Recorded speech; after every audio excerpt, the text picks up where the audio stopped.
Hello friends, welcome to my channel. একটা নতুন ভিডিওতে আপনাদের স্বাগত জানাচ্ছি। আজকে রথযাত্রার পরে চতুর্থ দিনে দর্শন করব জগন্নাথ দেবকে।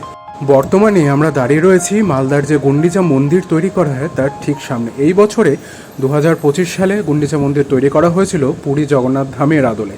ভিডিওটা হয়তো কিছুদিন পরে আমি ছাড়বো, কিন্তু এটা কিন্তু মনে রাখবেন 2025 সালের রথযাত্রার ভিডিও।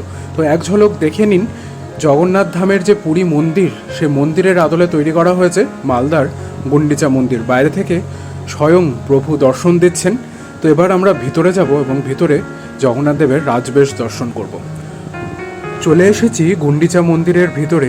আপনাদের একবার ঘুরিয়ে দেখিয়ে নেওয়ার চেষ্টা করছি সম্পূর্ণ যে গুন্ডিচা মন্দিরটা তৈরি করা হয়েছে সেটি, এবং সামনে তো জগন্নাথ রয়েছেন। তো আপনারা দর্শন করছেন মালদা থেকে 2025 সালের রথযাত্রার সময় চতুর্থ দিনে জগন্নাথ দেবের রাজবেশ।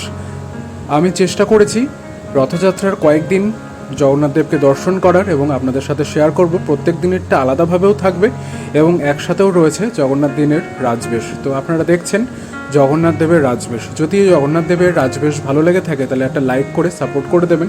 চ্যানেলের প্রথমবার এসে থাকলে একটা সাবস্ক্রাইব করে সাপোর্ট করবেন। কোয়ারিজের জন্য কমেন্ট বক্সে আসবেন এবং কমেন্ট বক্সে জয় জগন্নাথ লিখতে কিন্তু ভুলবেন না।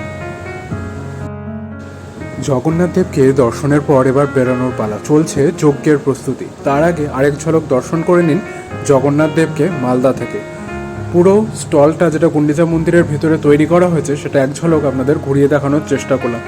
এখন বিকেল 5টা সাড়ে 5টার মতো বাজে, সেজন্য ভিড়টা কম। সন্ধ্যার দিকে কিন্তু মনে রাখবেন অনেকটা ভিড় হয় এবং বাইরে প্রোগ্রামের জন্য স্টেজও করা হয়েছে। এখানে হরিনাম সংকীর্তন থেকে বিভিন্ন রকমের ফাংশন কিন্তু এইখানে চলতে থাকে রথযাত্রার 7 দিন ধরে।